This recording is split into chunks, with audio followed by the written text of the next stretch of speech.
क्यों सेवा नहीं करते अपनी माँ की? मैं खुद एक हैंडीकैप बन गया हूँ। क्यों? मेरा पिछले 2 साल पहले हार्ट अटैक हुआ था, फिर उसमें 5 स्टेन बैठा है। अच्छा। मेरा पेट के अंदर 32 स्टिचेस है। ठीक है। मेरा स्पॉन्डिलाइटिस है, तो मैं आधा ही खुद बीमार हूँ, तो मैं अपने माँ का ख्याल नहीं रख पा रहा हूँ। मैं फिनेंशियली पत्नी कहाँ है आपकी? पत्नी मेरे साथ है, लेकिन पत्नी के साथ मेरा माँ का 36 का आंकड़ा हो गया है। तो माँ का और पत्नी का 36 आंकड़ा है, तो वृद्धाश्रम में अपनी पत्नी को लेकर आते कि तुम जाओ वृद्धाश्रम, हम तो माँ के साथ रहेंगे। जिस माँ ने आपको पाल पोस कर बड़ा किया, योग्य बनाया, तेल मालिश करी आपकी, आप उसे लेके वृद्धाश्रम आ गए। बीमारी आपने बताई, तो बीमार आप माँ के लिए हैं, पत्नी के लिए बीमार नहीं है। वो इसके लिए ही बीमार हूँ। तो फिर पत्नी को छोड़ने क्यों नहीं आए वृद्धाश्रम?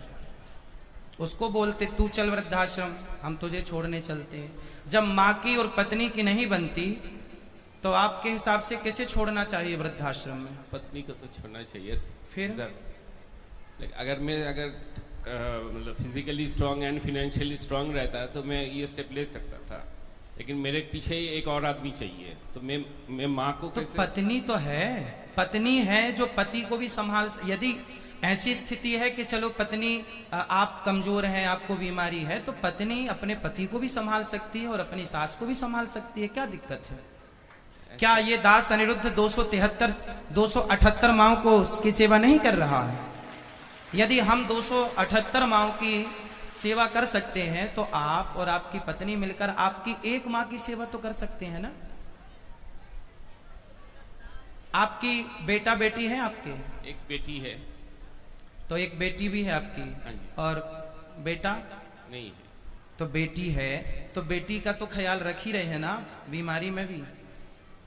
वो तो रखे हैं। तो फिर माँ का ख्याल रखने में क्या दिक्कत थी? कितनी जगह चाहिए माँ को घर में?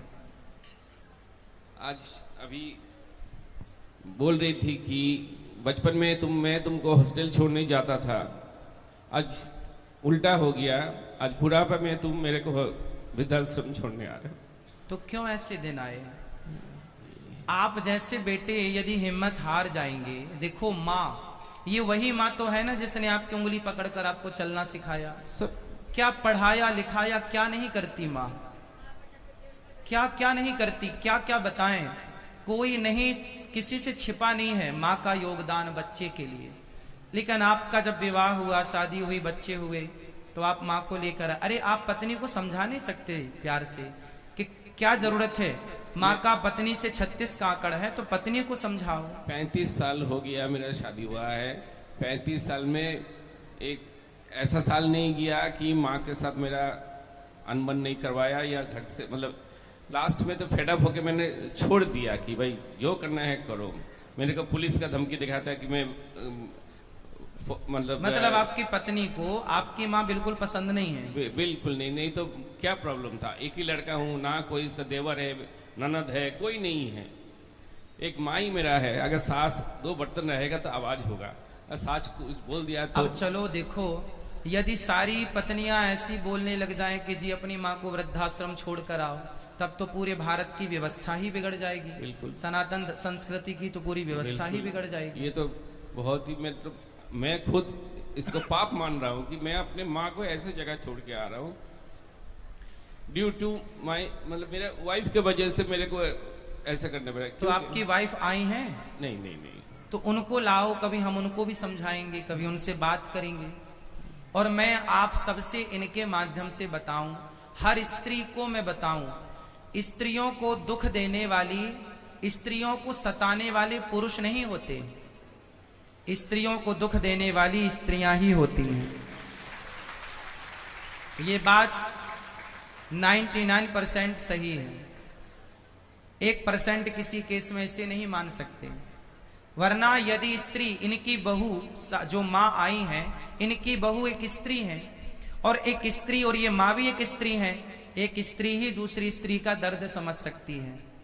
लेकिन नहीं, जिद पकड़ ली। देखो, तो आपकी पत्नी ने जिद कर ली कि आप छोड़ के आओ, बोला कि तुम्हारा मम्मी का जो भी जिम्मेदारी तुम करोगे, मैं करो कुछ नहीं करने बोलना है ना, मैं उनका मतलब कुछ हाँ हाँ, करूंगा। तो आप कर लेते ना, आप माँ की जिम्मेदारी पूरी कर लो, आपको क्या दिक्कत है? पत्नी ना करे, पत्नी ना दे पानी ना दे रोटी, आप करो ना।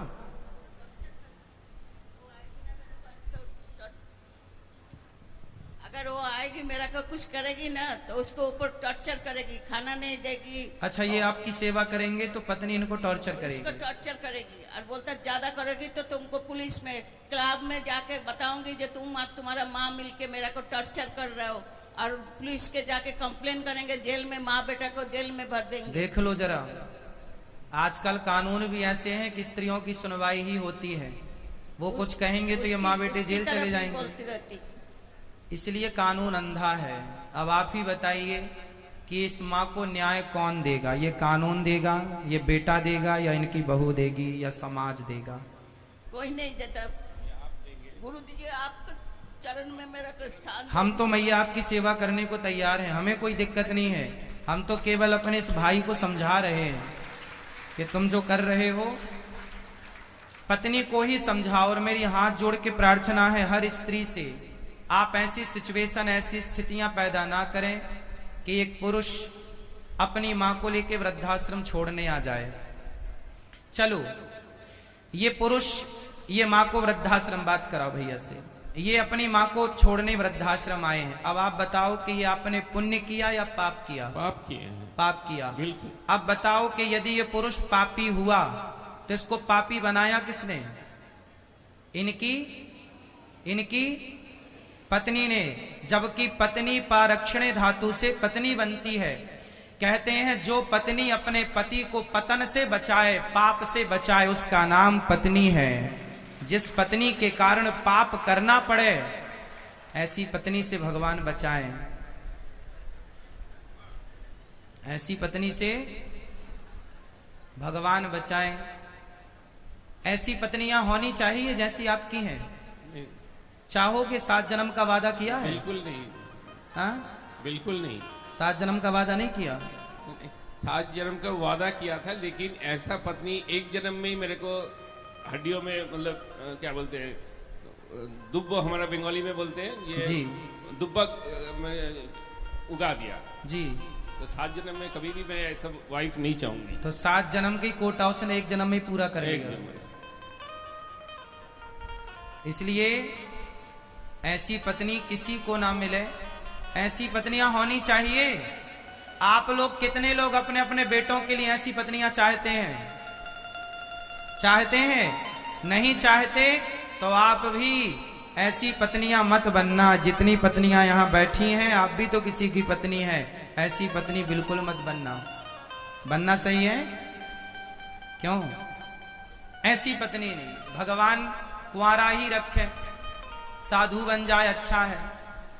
सारी जिंदगी बिना पत्नी के रहले पर ऐसी पत्नी भगवान दुश्मन को भी ना दे जैसी इन्हें मिली है। चलो, तो आप चाहते हैं कि आपकी माँ को यहाँ रखा जाए? आपके चरणों में सर। हाँ हाँ, हम तो अपनी माँ की तरह सेवा करेंगे। यहाँ तो 278 माँ ऑलरेडी हैं। सुना है, हैं? देखा भी है। आपने दर्शन किया माँ का? हाँ जी। कैसी व्यवस्था है यहाँ माँ? बहुत अच्छी है। अच्छी लगी? आप आते रहिएगा अपनी माँ से मिलने के लिए। जरूर। हाँ, क्योंकि मेरा तो माँ के साथ कोई दुश्मनी नहीं है। बीच में कोई था, माँ को मैं किसके पास रखता। तो पत्नी आपको भी परेशान करती है? बहुत। नहीं तो इस उम्र में, मेरा 55 है, 2 साल पहले मेरा हार्ट अटैक हो गया है। मैं कोई मतलब ऐप मेरे में कुछ नहीं है। मैं काम में जाता हूँ, काम करके तो आपने कभी प्यार से अपनी पत्नी को समझाया नहीं कि भाग्यवान तुम क्या कर रहे हो? 35 साल में कितना बार समझाऊंगा? नहीं समझी? नहीं समझी, इसलिए तो आज ये दिन देखने पड़ा। हम आपकी पीड़ा को समझ सकते हैं, आपके कष्ट को, आपके दर्द को समझ सकते हैं, लेकिन हर स्त्री से मैं प्रार्थना करता हूं कि इतना मत सताइए समाज में, इतना पति को प्रताड़ित मत कीजिए, अपनी सास को प्रताड़ित मत कीजिए। और कुछ कानून बनने भी चाहिए जो कम से कम इन माओं के पक्ष में कोई तो कानून हो। सारे कानून बहुओं के पक्ष में है, कोई कानून माँ के पक्ष में भी तो हो। बूढ़ी माँ बाप के पक्ष में कुछ तो होना चाहिए।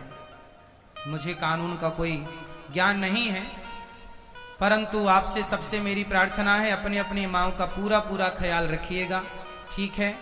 मैया आप यहीं रहिएगा। ये बेटा आपका, एक बेटा वो है, एक बेटा ये दास अनिरुद्ध है। गौरी गोपाल आश्रम में आपका स्वागत है। ये दास अनिरुद्ध आपका बेटा बनकर अब आपकी आगे की सारी सेवाएं